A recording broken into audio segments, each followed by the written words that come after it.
নমস্কার, আমি Sunandan. Welcome to my YouTube channel. আশা করি তোমরা সবাই ভালো আছো। তোমাদের প্রিপারেশান খুব সুন্দর চলছে। আজকের এই ভিডিওতে আমরা ট্রান্সলেশন অর্থাৎ বাংলা থেকে কীভাবে ইংলিশে লিখতে হয় তার একটি নতুন ক্লাস করব। তোমাদের WBPSC ক্লার্কশিপের মেন পরীক্ষায় কিন্তু মাত্র 1 ঘন্টা অর্থাৎ 60 মিনিটে কিন্তু তোমাদের 6টা রাইটিং স্কেল লিখতে হবে। অর্থাৎ প্রতিটা রাইটিং স্কেলের জন্য তোমাদের থাকছে 10 মিনিট। তো তোমরা 10 মিনিটে কীভাবে খুব তাড়াতাড়ি এই ট্রান্সলেশন করতে পারবে তার জন্য কিন্তু এই ভিডিওগুলো খুবই হেল্পফুল। ভিডিওগুলো অবশ্যই লাস্ট অবধি দেখো। আমি প্রতিটা বাংলা সেন্টেন্সের আন্ডারে দুটো করে কিন্তু অল্টারনেটিভ ইংলিশ ওয়ার্ড বা ইংলিশ সেন্টেন্স দিয়েছি, যাতে তোমাদের বুঝতে এবং লিখতে সুবিধা হবে। পরীক্ষার খাতায় কিন্তু কেউ খুব বেশি হার্ড ওয়ার্ড বা হার্ড কিছু ইংলিশ লিখে আসবে না। তোমরা বেশি না ঘাবড়িয়ে শুধু প্র্যাকটিস করে যাও এবং ভিডিওগুলো দেখতে থাকো। অবশ্যই তোমরা পরীক্ষার হলে দেখবে খুব সুন্দরভাবে লিখে আসতে পারবে এবং ভালো নম্বর পাবে। এই ভিডিওটা শুধু WBPSC ক্লার্কশিপের জন্য নয়, তোমাদের আপকামিং মিসলেনিয়াস মেন এক্সাম, এছাড়া WBCS যে আমাদের ইংলিশ পেপার বা বাংলা পেপার আছে তার ক্ষেত্রেও খুবই ইম্পর্টেন্ট। এছাড়া পুলিশের মেন এক্সাম, এছাড়া স্কুল লেভেলের বিভিন্ন এক্সামে কিন্তু এটা খুবই হেল্পফুল। তো তোমাদের যে সমস্ত বন্ধুরা এরকম পরীক্ষা প্রিপারেশন নিচ্ছে তাদেরকে অবশ্যই ভিডিওটি শেয়ার করো এবং ভিডিও পছন্দ হয়ে থাকলে অবশ্যই লাইক করো। চলো শুরু করা যাক। আজকে আমরা একটি নতুন প্যাসেজ নিয়ে এসেছি। প্রথমে আমরা প্যাসেজটা পড়ব লাইন বাই লাইন, তারপর প্রতিটা লাইনের আন্ডারে আমরা ট্রান্সলেশন দেখব। চলো শুরু করা যাক। আগে আমরা প্যাসেজটা পড়ে নিই। প্যাসেজটা কী আছে? একবার বর্ধমান স্টেশনে বিদ্যাসাগর মহাশয়ের সহিত এক ভিক্ষুক বালকের সাক্ষাৎ হয়। কোন কালে বা কোন টেন্সে লেখা আছে? পাস্ট টেন্সে। কিন্তু অবশ্যই টেন্স খেয়াল রাখবে লেখার সময়। বালকটি তাহার নিকট একটি পয়সা চাহিলে তিনি বলিলেন, মনে কর আমি তোমাকে পয়সা দেব। এখানে যে কমা বা ইনভার্টেড কমাগুলো আছে, তোমরা যখন ট্রান্সলেশন করবে অবশ্যই এই কমা বা যে সমস্ত যে চিহ্নগুলো ইউজ হয়েছে সেন্টেন্সে সেগুলো অবশ্যই ব্যবহার করবে। যদি কোশ্চেন মার্ক থাকে, তোমার যেন ট্রান্সলেশনের পরে যে সেন্টেন্সটা হবে সেখানে অবশ্যই কোশ্চেন মার্ক থাকে। তোমার যদি প্রশ্নে ফুল স্টপ বা অর্থাৎ দাড়ি থাকে তাহলে অবশ্যই ফুল স্টপ ইউজ করবে। মানে যে চিহ্নটা কিন্তু লাইনে থাকবে সেই চিহ্নটা কিন্তু অবশ্যই তোমাকে ট্রান্সলেশনের পরবর্তী যে সেন্টেন্স সেখানে ইউজ করতে হবে বা করা উচিত। বুঝা গেল? তামাশা করিবেন না মহাশয়। আমি তামাশা করিতেছি না। আচ্ছা, আমি তোমাকে 4টি পয়সা দেব। তামাশা করিবেন না মহাশয়।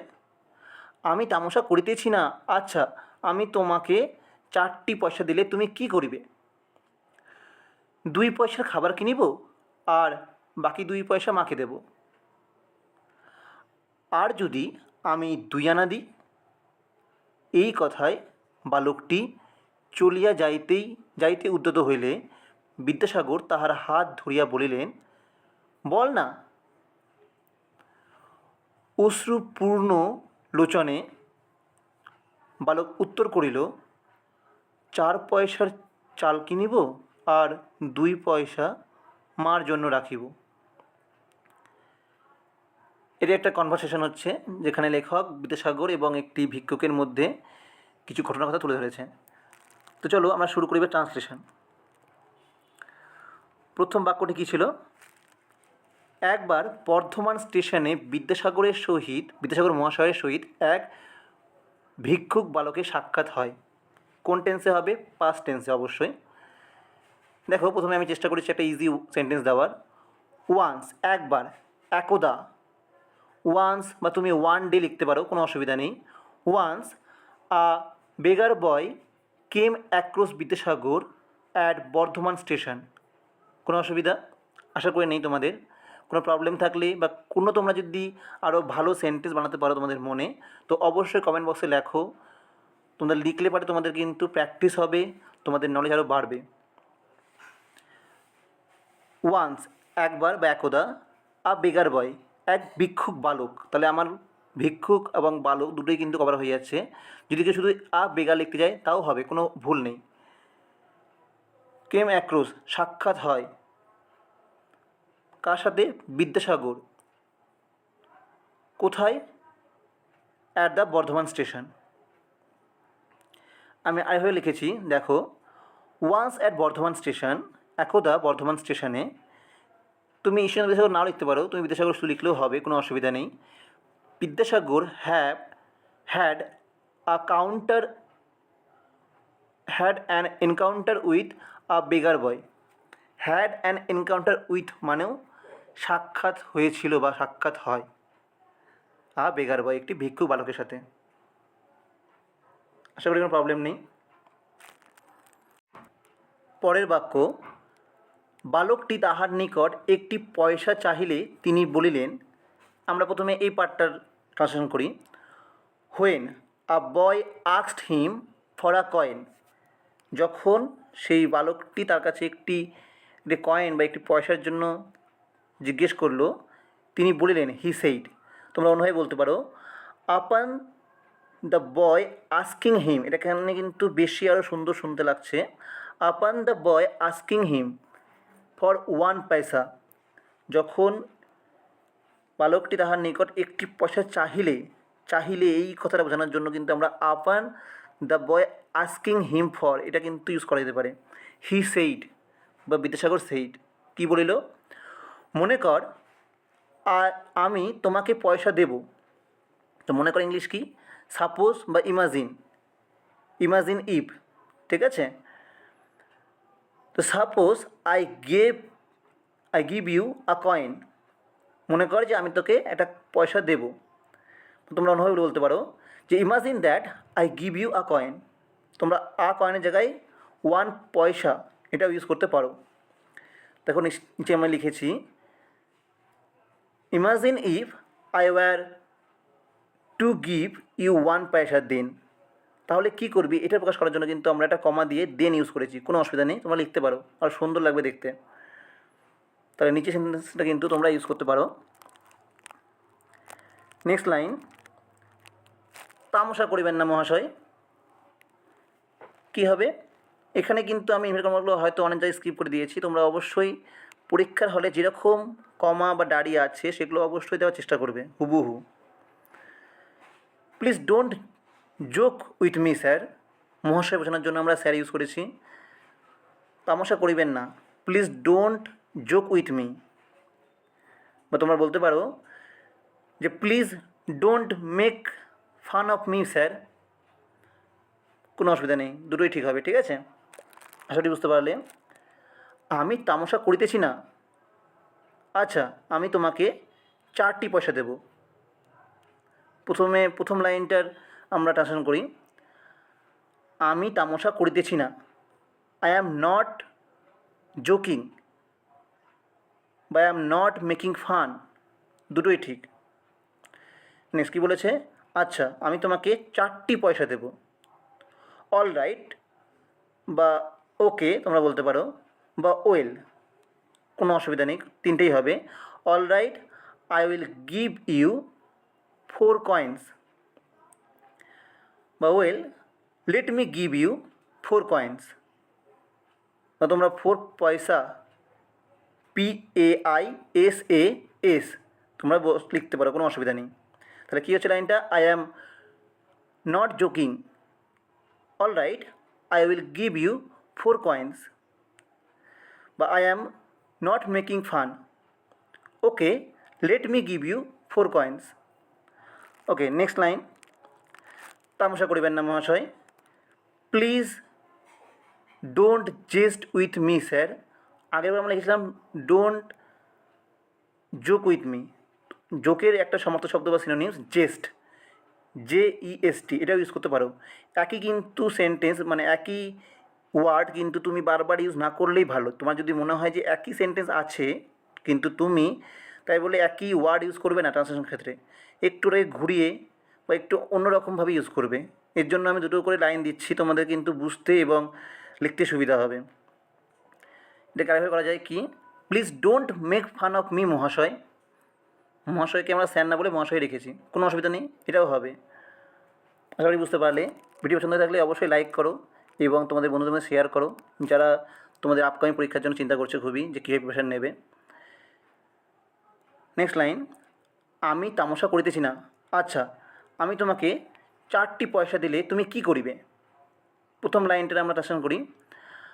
আমি তামাশা করিতেছি না, I am not joking, I am not making a joke, I am not making fun with you, সবগুলোই হবে, ঠিক আছে।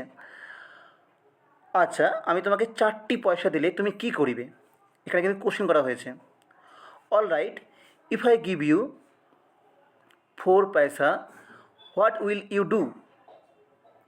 আমি যদি তোমাকে 4 পয়সা দিই, এটার ইংলিশ কী হবে? ইফ আই গিভ ইউ 4 পয়সা, তুমি কি করিবে? What will you do? Question mark. বোঝা গেল? এই অল রাইটকে আমরা লিখেছি ভেরি ওয়েল, আগে বলেছিলাম ওয়েল, এখানে আমরা যেহেতু আবার আচ্ছাকে ইউজ করেছি তাই আমরা লিখতে পারি very well. Very well, if I give you 4 coins, what would you do with them? তুমি তার সঙ্গে কী করিবে? আশা করি বুঝতে পারলে। নেক্সট লাইন আরেকভাবে করেছি, একটু ইজি, দেখো। নো, আই অ্যাম নট, না আমি তোর সঙ্গে মজা করছি না, এটা বোঝানোর জন্য আমরা লিখেছি নো আই অ্যাম নট। এগুলো স্ট্যান্ডার্ড ইংলিশ, একটু হার্ড হয় মনে রাখতে, কিন্তু লিখতে পারো, অসুবিধা নেই। But what will you do if I give you 4 পয়সা? কিন্তু তুমি কী করিবে যদি আমি তোমাকে 4 পয়সা দিই? ওকে, নেক্সট লাইন কী বলেছে? 2 পয়সার খাবার কিনবো আর বাকি পয়সা মাকে দেব। I will buy food with 2 coins. তোমরা অনেকের মনে প্রশ্ন আসবে যে আয়ের পরে উইল কেন? তোমরা এখানে অ্যাপোস্ট্রফি দিয়ে এল লিখতে পারো, কোনো অসুবিধা নেই, বা আই স্যারও লিখতে পারো, কোনো অসুবিধা নেই। I will buy food with 2 coins, আমি 2 পয়সার খাবার কিনবো, তারপরে কী আছে? আর বাকি পয়সা মাকে দেব। And give the rest to my mother. The rest মানে বাকি, গিভ মানে দেব, টু মাই মাদার আমার মাকে। বোঝা গেল? কোনো অসুবিধা? আরেকভাবে করা যায় কীভাবে? With 2 coins I will buy something to eat. 2 পয়সা দিয়ে আমি কিছু খাবারের জন্য বা খাওয়ার জন্য কিছু কিনবো। And I will give the remaining coins two my mother, এবং বাকি যে পয়সা আমি আমার মাকে দেব। আর যদি 2 আনা দিই? বাট হোয়াট ইফ, আর যদি, এটা করার জন্য আমি লিখেছি but what if I give you 2 annas. তোমরা অন্যভাবে করতে পারো, but if I give you 2 annas instead, তার পরিবর্তে যদি আমি তোমাকে 2 আনা দিই, তাহলে এটা করার জন্য কিন্তু তোমরা এটা ইউজ করতে পারো। বোঝা গেল? এই কথায় বালকটি চলিয়া যাইতে উদ্যত হইলে বিদ্যাসাগর তাহার হাত ধরিয়া বলিলেন, বল না। তাহলে এই কথায় বালকটি চলিয়া যাইতে উদ্যত হইলে আমরা এটাকে করি, অ্যাড দিস ওয়ার্ডস, এই কথায়, as the boy turn to leave. উদ্যত হইলেই, যখন এটা কোথায় হয়েছে, এটা পাস্ট টেন্সে হয়েছে, আগে ঘটে গেছে, তাহলে পাস্ট টেন্সেই হবে।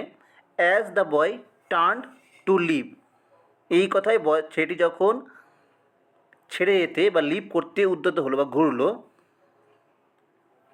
বিদ্যাসাগর হেল্ড হিজ হ্যান্ড, তার হাতকে ধরিয়া বলিলেন, held his hand and said, বল না, টেল মি।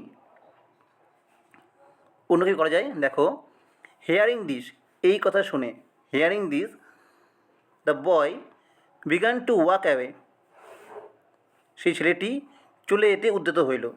বাট বিদ্যাসাগর গ্র্যাপস, গ্র্যাপস মানে কি? হাত দিয়ে কিছু ধরা, মানে হাত দিয়ে কিছু ক্যাচ করা, ওই অর্থে বোঝায়, ঠিক আছে। গ্র্যাপস হিজ হ্যান্ড, তার হাতকে ধরলো, and requested him to say of it, এবং তাকে বলিবার জন্য অনুরোধ করিল। বোঝা গেল? নেক্সট লাইন এবং শেষ লাইন, অশ্রুপূর্ণ লোচনে বালকটি উত্তর করিল। অশ্রুপূর্ণ লোচন অর্থাৎ কি, চোখে জলে ভর্তি, এরকম অবস্থায় বালকটি উত্তর করিল। তো কী হবে, উইথ টেয়ার ফিল্ড আই, মানে অশ্রুপূর্ণ লোচনে। উইথ টেয়ার, টেয়ার মানে কি, জলের যে অশ্রু, চোখের জলকে বলে আমরা tear. Tear filled eyes, the boy replied, সে উত্তর করিল বা বলিল, 4 পয়সার চাল কিনিব আর বাকি পয়সা মার জন্য রাখিব। I will by rice with the 4 coins, বা 4 পয়সা তোমরা বলতে পারো, কোনো অসুবিধা নেই। And kept the rest for my mother,